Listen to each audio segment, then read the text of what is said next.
Hello everybody, I apologise for the kind of again lack of uploads. I've been back from my holiday, but the Wi-Fi has been horrendous and there's been a lot going on RL, so the kind of lower quality video of like the Biffy Clyro one for example, I'm not happy about, but I generally have been struggling to get a lot of this out. I had a lot of albums planned for September to talk about, but with just how many there was, and I'm barely able to listen to albums on my computer now, and I'm not getting a chance to really get to listen to them in a proper setting because even my Spotify is playing up a lot. It's just mayhem after mayhem to do these, so I'm just going to be going from the worst albums to kind of the alright and gradually until we get to the best, so let's just view it that way. So I do want to talk about an EP first because I had a video planned for it, but I doubt I'm going to be able to get the video out. So while this is September albums of the month, I'm going to talk about the new President EP, King of Terrors, as well, which, I mean, I'm talking about this first and it fits in with the first category. I'm going to talk about the worst stuff. I did not like this President release. I feel like the thing with President is they're not really reinventing any sound, and the sound they're creating is just kind of the most pop metal fusion stuff we've heard, and that's been done countless of times. The biggest example of a band doing it is Sleep Token. Sleep Token will have a lot of poppy elements to their sound, and then they'll incorporate some metal-esque ideas to blend in and kind of give it a little bit of a soft and then a heavy sound, which a lot of people aren't that big on the way Sleep Token does it, but in my honest opinion I at least prefer the ways they do it. This EP has almost nothing redeemable on it. The best song is the first single they dropped, and I don't think they've even been able to come close since. The first single's fine, it's more of a grower track, nothing crazy, but in terms of the rest of the album is kind of the gold mine. At least this one felt like a stronger written song with some decent ideas, some decent refrains, some okay vocals, but what really brings this EP down in my opinion is the auto-tune. So much auto-tune and it ruins every single song it's used on. It's just pretty much every song does the same thing. It starts very soft, it might have some guitars and drums for the chorus, and then they'll also go out and put a breakdown on it because, you know, have every song have a breakdown. It'll make the album feel heavy, but it doesn't. It just makes the album do the same thing again and again. It's just structured the same but with different titles, and that Conclave track is the worst thing they've dropped, making it mostly hip hop with a little bit of the build up towards the breakdown at the end. It just doesn't work in my opinion. This EP is pretty bad, honestly. But now we're actually going into the album, so I'm going to start off talking about the Bless the Fall Gallows. I did not like this one at all. It reminded me of Woe Is Me's new album when it comes to more octane core, very generic by the from the band standards, especially since the band is capable of having some good stuff. The lead single they dropped for this album was the best song, and that was 2 years ago, so everything else has just been kind of disappointing, to be honest. Every track just feels so bland and generic, and it doesn't appeal to me at all. It's not a sound I can kind of get behind, so no, did not like this one. I'll give it a 2 out of 5. The Sound of Animals Fighting, the Maiden, was also not very good either. I feel like it did have a good start, but as it kind of got to the tracks I talked about, the singles like Bangladesh, it just kind of flopped from that point on. I appreciate the experimenting, I appreciate how progressive it can be, but some of these elements just don't go together, and the songs in the second half are just, while they're not as annoying as Bangladesh with the blood on my hands bit over the over Anthony Green's vocals, there's a lot of stuff that just doesn't really flow, whether the instrumentation is just a bit barren or there's nothing really memorable to it. Either it's forgettable or it's just not well written, so gonna have to give this one a 2 out of 5. I think the Acres album is finally done, but some places list this as the deluxe. It's 10 tracks. Is that a deluxe album now? Because apparently it's supposed to be 7. But I don't know, anyway. The new Acres, the host, the more they added to it, the more I just didn't really care for it. I wasn't really big on the first bunch of songs. Then they did more singles, and then eventually we got the new final complete album, and yeah, it's disappointing, especially since the last album was a lot stronger. This one, although it had Landon Chewers who worked on it, it just feels like the weakest the band's done. Definitely an album that I'm not a fan of, to be honest. 2 out of 5 as well. And Sprints, Discartes, which is kind of disappointing because Sprints was the first album I reviewed 2024 with the debut album, and that was pretty good, but I feel like some of the singles we had were pretty rough on this, and as a whole the album just doesn't quite click. The better ideas were definitely on the previous album. This Sprints one, just a big step down in my opinion. I just didn't get into this. We only got 2 for the alright, so let's just go through the alright stuff. We have Primal Fear, Domination, very basic, very standard, but then again, this is Primal Fear. I don't think they really up the ante or push any new interesting ideas. It's just kind of basic power metal. It's inoffensive, it's just kind of something you can probably put in the background when you're at the gym, and that's pretty much it. There's not really much else to say about that. 2.5 out of 5.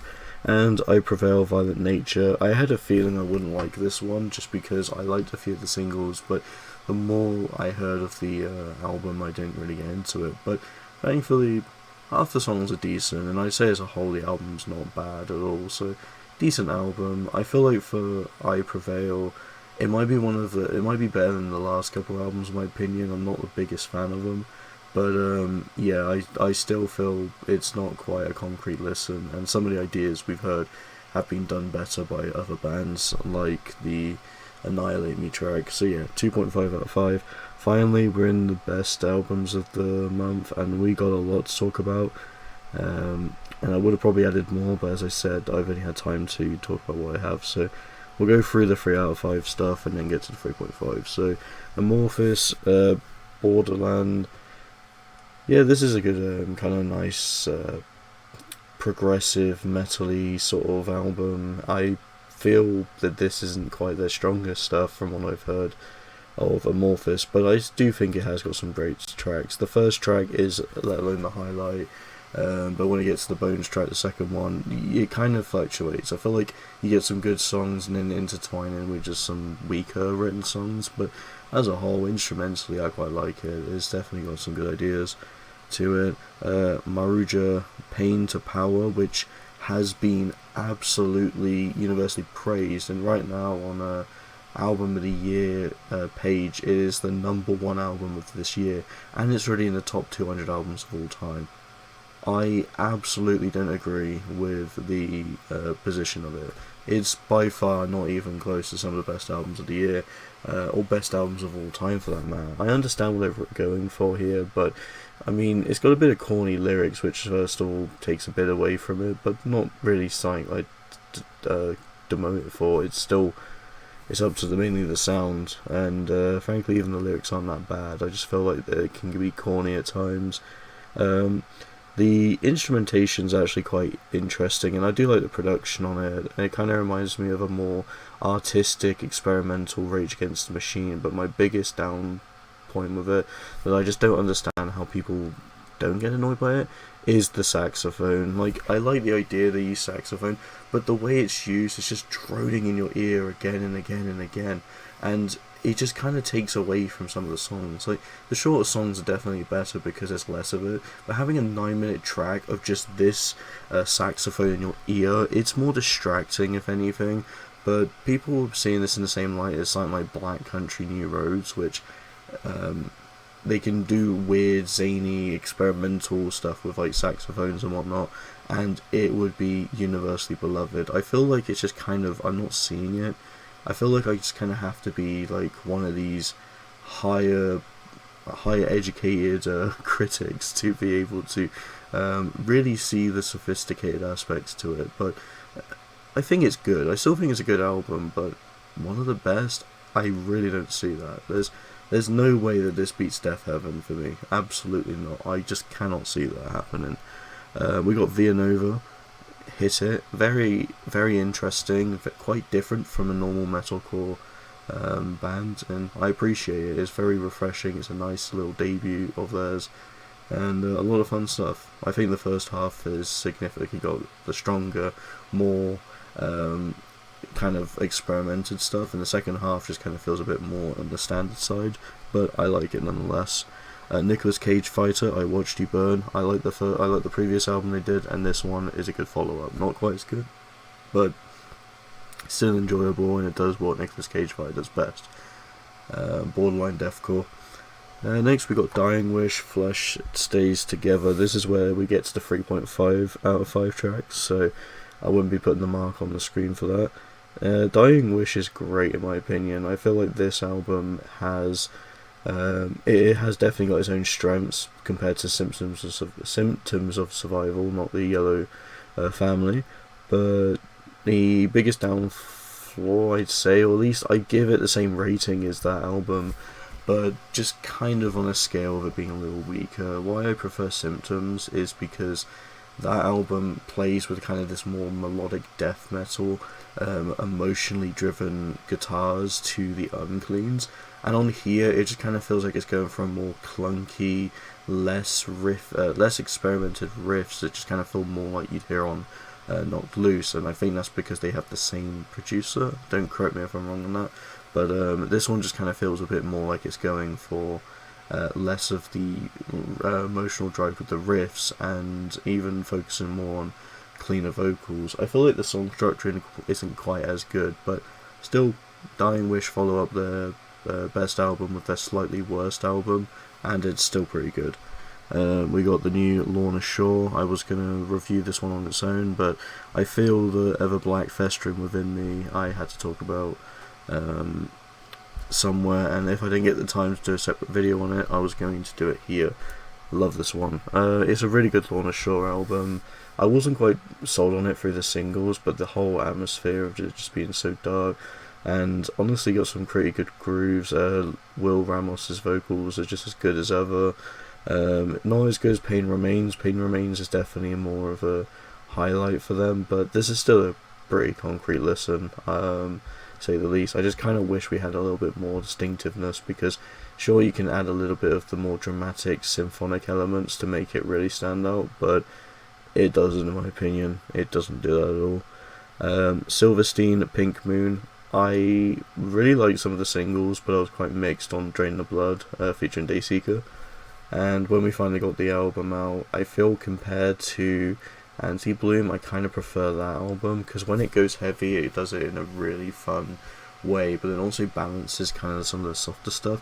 Pink Moon feels like it's kind of trying to be a bit more on the heavier side, but since it just kind of tries to stay more consistently heavy, it kind of loses some of the charm of Silverstein, in my opinion. I feel like it's just got a little bit more of the weaker stuff, less memorable tracks, and Anti-Bloom just stood out as a bit stronger. Still really good, both of them, despite the fact that Silverstein's reputation hasn't been quite as good lately as their earlier works, but yeah, Pink Moon isn't quite as good, but still good enough. We got the new one by Suede, Antidepressants. This is a legendary Britpop band, and honestly, Suede just kicked out of the park in my opinion. This album is definitely a highlight in their career. They've managed to go from their usual Britpop sound to this more kind of experimented, kind of, I guess, darker sound. I like the way it's got a bit more of this kind of, I guess I'd say a little bit of The Cure in some way, but it's not really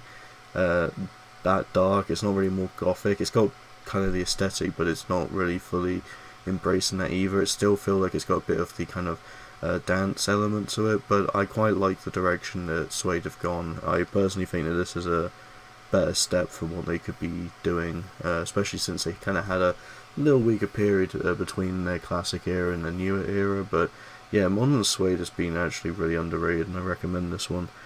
Paradise Lost, Ascension, great album, definitely an underrated band. There's a lot of fun songs, pretty good riffs as well. I just like the whole build up on everything. Every song just kind of has a very fun amount of groove to it, like Tyrant, Renegade, or I think I might have got the song name wrong.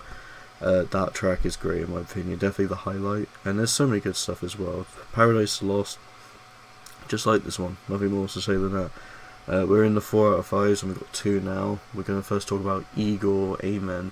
This album is so experimented. This album is just so weird. It's definitely got the avant-garde metal sound. It's got electronic components to it, but I just love how you're either getting a very electronic experience or you're getting a mind fuck of metal with electronic disasters to it. This is quite fun as a concept. I feel like the second half, you're not really getting proper songs as you are just kind of getting more into the orchestral kind of symphonic aspect, or just electric hell like a song that ADHD has. But this album is fun, start to finish. I can recommend this one. It's pretty enjoyable. And best album on to talk about on this video is the new one by NewDad, Alter. I wanted to do a separate review for this one as well, but didn't get the time, so let's quickly talk about it here. NewDad, in my opinion, have managed to step up a little bit from Maruja. An amazing debut for sure. Loved Maruja. It was a top 50 album for me of 2024, and I'm surprised they even had an album a year later. And this one I just kind of prefer, in my opinion. I feel like the variety is a bit nicer because Maruja kind of leans more into a gloomy, more kind of darker sound, whereas this one's a bit more upbeat and bright, especially with tracks like Rubosh or Everything I Wanted. There's definitely a bit more of kind of a upbeat charm to it, and it's interesting they took 2 tracks from the Safe EP, which I think that was Puzzle and Entertainer. Might be wrong there, but I just find it weird that they kind of put those 2 on here and not the other 2 tracks from there, but I still enjoy it. I think this album's got a lot of charm, and honestly, the vocals are just so good and definitely even stronger than the last album, for sure. Alter is amazing, and yeah, that's pretty much all the albums got to talk about this month. It might take a little while to get this video uploaded, and I wanted to do more of the single collection stuff, but I'm going to take a break from that. If I have a track of the week, I'll probably list it at the end of the year, or just do a separate video talking about why a song is my track of the week. So that's pretty much it. Hope you enjoy. Thanks so much for watching, and I hope we get good Wi-Fi, because for the Christ of me, as soon as we went from BT to EE, because they've been trying to transition everyone to that, it's horrible. It sucks. EE is shit, and that's kind of one of the reasons I'm struggling to do these reviews. So there you go. Thank you for watching, and see you next video.